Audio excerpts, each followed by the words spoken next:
స్తోత్రములు. మీ అందరికీ నా వందనములు.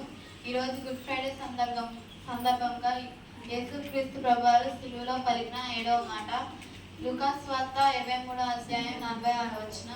అప్పుడు యేసు గొప్ప శబ్దంతో కేక వేసి, తండ్రి, నీ చేతికి నా ఆత్మను అప్పగించుకొనిచున్నాను అనెను.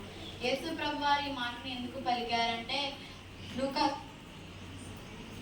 ప్రసంగి 12:7 చూస్తే, మన్నైనది వెనుకట వలనే మళ్ళా భూమికి చేరును, ఆత్మ తాను దయచేసిన దేవుని యొద్దకు మరలా పోవును.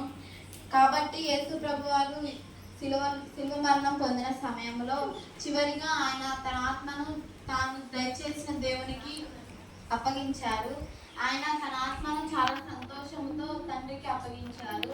ఎందుకంటే ఆయనను ఈ లోకానికి పంపించిన పని ఆయన చక్కగా పూర్తి చేశారు. ఆ పని ఏమిటంటే ఆయన మనందరి పాపము కోసం ఈ లోకానికి వచ్చారు.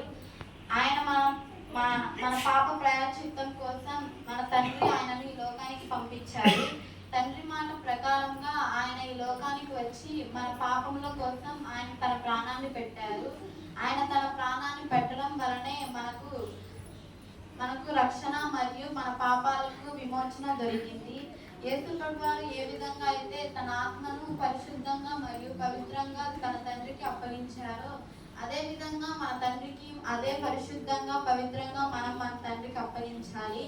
మనం ఈ లోకానికి కానీ లోక సంబంధించిన వాటికి కానీ మన ఆత్మను అప్పగించే వారంగా కాకుండా మన దేవునికి మన ఆత్మను అప్పగించే వారంగా ఉండాలి.